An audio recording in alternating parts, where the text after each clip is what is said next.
नमस्कार, मैं हूं आपके साथ आयुषी गुप्ता। अमेरिकी राष्ट्रपति डोनाल्ड ट्रंप की टैरिफ नीति ने एक बार फिर वैश्विक व्यापार में तूफान ला दिया है। ताजा खबरों के अनुसार ट्रंप ने चीन से आयात होने वाले सामानों पर 104% तक का भारी टैरिफ लगाने का ऐलान किया है, जो 8 अप्रैल 2025 की आधी रात से लागू हो गया। और इस कदम ने चीन में हड़कंप मचा दिया है और वैश्विक बाजारों में भी इसका असर साफ तौर पर दिखाई दे रहा है।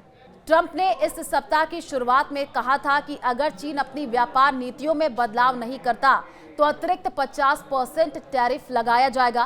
पहले से ही 54% टैरिफ का बोझ झेल रहे चीन पर अब कुल 104% टैरिफ का दबाव है। इसके जवाब में चीन ने भी अमेरिका उत्पादों पर 84% टैरिफ लगाने की घोषणा की है, जो 10 अप्रैल से प्रभावी होगी। चीनी वाणिज्य मंत्रालय ने इसे जवाबी कार्रवाई करार देते हुए कहा कि वे अपने हितों की रक्षा के लिए अंत तक लड़ेंगे। इस टकराव से दोनों देशों के बीच ट्रेड वॉर और गहरा गया है। वैश्विक बाजारों पर असर इसका देखने को मिल रहा है। ट्रंप के इस फैसले से वैश्विक शेयर बाजारों में उथल पुथल मच गई है। अमेरिकी डाउ जोन्स इंडेक्स में 320 अंकों की गिरावट दर्ज की गई है, जबकि चीन के शेयर बाजार में 2008 के बाद की सबसे बड़ी एक दिन की गिरावट देखी गई। सोना और चांदी जैसे सुरक्षित निवेश विकल्पों की कीमतों में भारी उछाल आया, क्योंकि निवेशक अनिश्चितता से बचने की कोशिश कर रहा है। कच्चे तेल की कीमतें भी 4% गिरकर $56 प्रति बैरल के करीब पहुंच गई है, जो ट्रेड वॉर के आर्थिक प्रभाव को दर्शाता है। विशेषज्ञों का यह मानना है कि ट्रंप का ये टैरिफ मिसाइल चीन की अर्थव्यवस्था को गहरी चोट पहुंचा सकता है। निर्यात पर निर्भर चीनी अर्थव्यवस्था के लिए अमेरिकी बाजार बेहद अहम है। कुछ अर्थशास्त्रियों का अनुमान है कि इससे चीन की जीडीपी में 1% तक की कमी आ सकती है। और इस बीच चीन ने भारत जैसे देशों से आयात बढ़ाने की बात कही है, ताकि टैरिफ के असर को कम किया जा सके। बीजिंग के राजदूत ने नई दिल्ली में कहा, हम भारत के साथ व्यापार सहयोग बढ़ाने को तैयार हैं।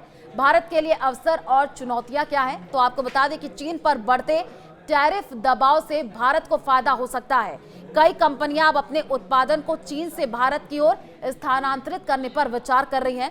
हालांकि विशेषज्ञ चेतावनी दे रहे हैं कि चीन अपने सस्ते सामानों को भारतीय बाजार में डंप कर सकता है, जिसके लिए भारत को सतर्क रहना होगा। भारतीय वाणिज्य मंत्रालय ने इस संभावना से निपटने के लिए आंतरिक बैठकें शुरू कर दी है। अब आगे क्या, सभी के जहन में यही सवाल उठ रहा है। तो ट्रंप ने इस टैरिफ को आर्थिक क्रांति करार दिया और दावा किया है कि इससे अमेरिका में $5 ट्रिलियन का निवेश आ चुका है। दूसरी ओर चीन ने इसे अंतर्राष्ट्रीय व्यापार के नियमों के खिलाफ बताया है। दोनों देशों के बीच तनाव चरम पर है और आने वाले दिनों में इस ट्रेड वॉर का असर वैश्विक अर्थव्यवस्था पर और गहरा सकता है। क्या ये टकराव बातचीत से सुलझेगा या बिगड़ेगा, ये देखना बाकी है। फिलहाल ट्रंप के टैरिफ से चीन में हड़कंप मचा हुआ है और पूरी दुनिया इस घटनाक्रम पर नजर रखे हुए है।